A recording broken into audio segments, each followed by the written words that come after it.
नमस्कार दोस्तों, आप सभी का स्वागत है मेरे YouTube चैनल सिविल इंजीनियर जय कुमार तिवारी में। दोस्तों, मैं आवास एवं शहरी नियोजन विभाग से सेवानिवृत्त सहायक अभियंता हूँ। सबसे पहले मैं आप सभी का आभार व्यक्त करूँगा और धन्यवाद दूंगा कि आपने जो मेरी आँख में रेटिना का ऑपरेशन हुआ था उसके लिए बहुत सारी गेट वेल सून, जल्दी स्वस्थ हो जाएं, इसके लिए भगवान से प्रार्थना की और उसका असर हुआ कि मुझे आशा थी कि लगभग 15 दिन लगेंगे मेरे स्वस्थ होने में, लेकिन अब लगभग स्वस्थ हैं और आपके सामने एक वीडियो के माध्यम से मैं प्रेजेंट हूँ। तो आपकी शुभकामनाओं की जो पावर है वो आपको दिखाई पड़ रही है कि मैं भगवान की कृपा से, आपकी शुभकामनाओं से समय जितना आशा लग रही थी कि इतना लगेगा, उससे कम समय में ही स्वस्थ हो गया हूँ। इसके लिए मैं आपका पुनः धन्यवाद और आभार व्यक्त करता हूँ। दोस्तों, हमारे एक व्यूअर हैं जिनका नाम है MS तुर्क 161। इन्होंने एक कमेंट किया है कि सर, सब डिवीज़न प्लान और लेआउट में क्या फ़र्क है। तो इस वीडियो में मैं इसी टॉपिक पर बात करूंगा कि सब डिवीज़न प्लान और लेआउट में क्या फ़र्क है। तो आइए वीडियो शुरू करते हैं।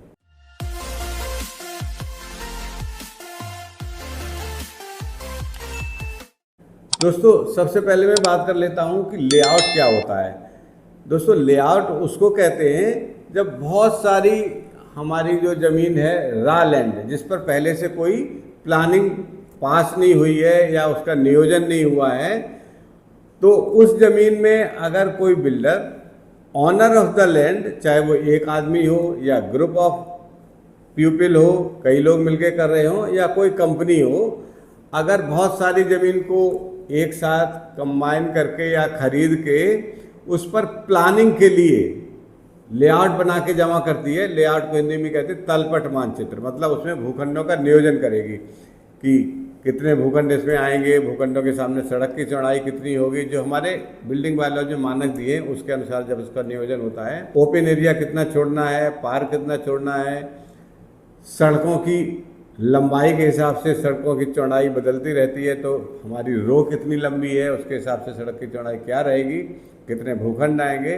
और सुविधाओं के मानक भी निर्धारित हैं कि उसमें प्राइमरी स्कूल के लिए स्थान छोड़ना है, या ऊपर जो स्टैंडर्ड्स हैं, मिडिल स्कूल है, हाई स्कूल है, इंटर कॉलेज या डिग्री कॉलेज, जितनी बड़ी लैंड है उसके हिसाब से बिल्डिंग वालों में सुविधाओं के मानक दिए गए हैं। उन मानकों के अनुसार सुविधाओं के लिए भूखंड नियोजित किए जाते हैं। पुलिस स्टेशन छोड़ना है, पोस्ट ऑफिस छोड़ना है। तो जब कोई रा लैंड भूस्वामी या भूस्वामियों द्वारा या कंपनी द्वारा विकास प्राधिकरण में या हाउसिंग बोर्ड में या जो सक्षम प्राधिकारी है मानचित्र स्वीकृत करने के लिए, उसके कार्यालय में रा लैंड को तलपट मानचित्र बनाकर या लेआउट बनाकर मानकों का पालन करते हुए उसके भूखंडों को नियोजन के लिए पास कराने के लिए या अप्रूवल्स के लिए जमा किया जाता है। और जब वो पास हो जाता है तब वो अप्रूव होके जारी हो जाता है। विकास प्राधिकरण द्वारा उस पर एक स्वीकृत पत्र जारी किया जाता है। लेआउट जो जमा होता है उस पर मोहर लगा के अधिकारियों के साइन होके मिलता है, और फिर स्वीकृत लेआउट की कॉपी रेरा में जो एप्लीकेंट है वो ले जाता है, भूस्वामी है वो ले जाता है। वहाँ पर स्वीकृत लेआउट की कॉपी, भूस्वामित्व के जो सर्टिफिकेट्स हैं, प्रमाण पत्र हैं वो, और सैंक्शन लेटर की कॉपी, और रेरा द्वारा वांछित अन्य प्रपत्र, एफिडेविट वगैरह जमा करा के रेरा में रजिस्ट्रेशन कराया जाता है। रेरा का मतलब रियल एस्टेट रेगुलेटरी अथॉरिटी। और जब रेरा में रजिस्ट्रेशन हो जाता है, रेरा का प्रोजेक्ट का रजिस्ट्रेशन नंबर उस भूस्वामी को मिल जाता है, तब वो लेआउट पास होके और भूखंड बिक्री के लिए उसमें उपलब्ध होते हैं। तो इस पूरी प्रक्रिया में जो नक्शा पास होके मिल रहा है उसको हम कहते हैं, या इस पूरी प्रक्रिया को कहते हैं तलपट मानचित्र स्वीकृत कराना या लेआउट स्वीकृत कराना। तो जो नक्शा प्लानिंग के लिए बड़ा सा लेआउट बनाया जाता है किसी आर्किटेक्ट द्वारा, उस बड़ी सी लैंड के नियोजन के लिए बनाए गए तलपट मानचित्र को, या बहुत बड़ा नक्शा जिसमें भूखंड और सभी सुविधाओं के मानक दर्शाते हुए नक्शा तैयार किया गया, लेआउट तैयार किया गया, उसको हम कहते हैं लेआउट या हिंदी में तलपट मानचित्र। तो पहला उत्तर ये हुआ कि तलपट मानचित्र क्या है। तलपट मानचित्र वो है, फिर से क्लियर कर देते हैं, जिसका पहले से नियोजन स्वीकृत नहीं है, रा लैंड है और नियोजन आपने या तलपट मानचित्र स्वीकृत कराया है, तो वो हम कहते हैं इसको तलपट मानचित्र या लेआउट प्लान। अब बात कर लेते हैं कि सब डिवीजन क्या है। दोस्तों सब डिवीजन वो क्रिया है जिसमें नियोजित भूखंडों को, मतलब जिनका पहले लेआउट पास हो गया है, उनके अंदर जो भूखंड नियोजित हो गए हैं, भूखंड जो पास वाले नक्शे में दिखाए गए हैं, कोई भूखंड 100 स्क्वायर मीटर का है, कोई 200 स्क्वायर मीटर का, कोई 300 स्क्वायर मीटर का, या बिल्डर ने जिस साइज के अपने भूखंड तलपट मानचित्र में या लेआउट में स्वीकृत कराए हैं, तो वो भूखंड कहलाते हैं नियोजित भूखंड, क्योंकि वो अप्रूव्ड हो गए। अप्रूव्ड का मतलब प्लान्ड डेवलपमेंट हो रहा है। तो प्लान्ड जो प्लॉट्स हैं नियोजित भूखंड ने, अब अगर कोई मान लीजिए 300 वर्ग मीटर का भूखंड इसमें नियोजित कर दिया गया है, तो बिकेगा तो 300 वर्ग मीटर का अलॉटमेंट होगा, अलॉटी को मिलेगा। अब उस नियोजित भूखंड जो आदमी खरीद रहा है, जो क्रेता है, जो अलॉटी है, वो अगर चाहता है कि हम अपने 300 वर्ग मीटर के भूखंड के 2 टुकड़े कर लें, उसका सब डिवीजन करवा लें, उसका उपविभाजन करा लें, तो नियोजित भूखंडों के छोटे टुकड़े करने को हम सब डिवीजन कहते हैं और उनकी भी अप्रूवल लेना आवश्यक है। तो उसके लिए सब डिवीजन प्लान प्राधिकरणों में या हाउसिंग बोर्ड में जमा कराना पड़ता है। अपने भूखंड के कितने टुकड़े करने हैं, उन टुकड़ों में क्या क्रिया करनी है, सब डिवीजन का एक शुल्क जमा होता है, उसको हम कहते हैं सब डिवीजन करना भूखंड का। किस भूखंड का? जो पहले से स्वीकृत है, नियोजित है। हाँ, अगर किसी प्राइवेट बिल्डर की अप्रूव्ड कॉलोनी है तो उनके भूखंडों का जो अलॉटी है या क्रेता है वो सब डिवीजन करा सकता है नियमों के अंतर्गत, अगर मानक पूरे हो रहे हो तो किया जाएगा।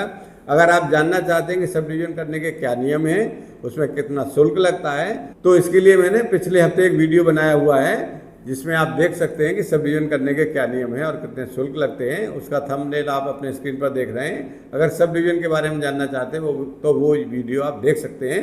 इसी तरह मैंने एक वीडियो और बनाया है कि इन नियोजित भूखंडों में जिनका लेआउट अप्रूव्ड रहा है, उनमें कई भूखंडों को अगर एक साथ आमिलित करना है, एक साथ उनका एमलगमेशन करना है, कई भूखंडों को एक साथ जोड़ना है, तो उसको हम कहते हैं एमलगमेशन ऑफ प्लॉट्स या भूखंडों का आमेलन करना। तो भूखंडों के आमेलन के लिए या एमलगमेशन के लिए भी हमने एक वीडियो बनाया हुआ है। अगर आप चाहें तो हमारा एमलगमेशन ऑफ प्लॉट के बारे में वीडियो देख सकते हैं, उसका थंबनेल भी आप अपने स्क्रीन पर देख रहे हैं।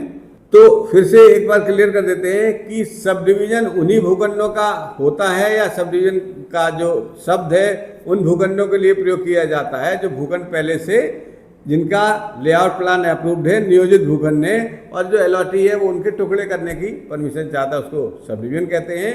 और कई भूखंडों को एक साथ मिला के जो नियोजित भूखंड ने वो कई भूखंडों को एक साथ मिला के बड़ा भूखंड करना चाह रहे हैं, तो उसको कहते हैं एमलगमेशन ऑफ प्लॉट्स। तो दोस्तों इस वीडियो में मैंने आपको क्लियर कर दिया कि लेआउट प्लान क्या होता है, सब डिवीजन प्लान क्या होता है या सब डिवीजन ऑफ प्लॉट्स किसको कहते हैं, और एमलगमेशन ऑफ प्लॉट या भूखंडों का आमेलन किसको कहते हैं। इसके संबंध में आप जानकारी प्राप्त कर पाए हैं इस वीडियो में। दोस्तों इस सूचना के साथ ये वीडियो यहीं समाप्त होता है। दोस्तों इसी तरह के उपयोगी वीडियोस मैं आपके लिए बनाता रहता हूं, तो आपसे अनुरोध है कि इस वीडियो को अधिक से अधिक लोगों को शेयर करें ताकि अधिक से अधिक लोग अप्रूवल ऑफ लेआउट के बारे में, सब डिवीजन और एमलगमेशन के बारे में जानकारी कर सकें और अनधिकृत सब डिवीजन किए हुए भूखंडों पर या अनधिकृत कॉलोनी में भूखंड खरीदने पर उनका कॉन्सेप्ट क्लियर रहे और उसमें पैसा फंसने से उनका बच सके। सारी जानकारी होगी तभी आदमी अपने नियम के अंतर्गत जो भूखंड नियोजित हैं जिन पर नक्शा पास हो सकता है उन्हीं को खरीदेगा, अनधिकृत कॉलोनी या अवैध निर्माण की कॉलोनियों में या अवैध रूप से विभाजित किए गए भूखंडों में नहीं खरीदेगा। दोस्तों मैं आपसे ये भी अनुरोध करूंगा कि मेरे चैनल को सब्सक्राइब अवश्य करें और इस वीडियो को हाइप भी करें। नमस्कार दोस्तों, इस सूचना के साथ ये वीडियो यहीं समाप्त होता है।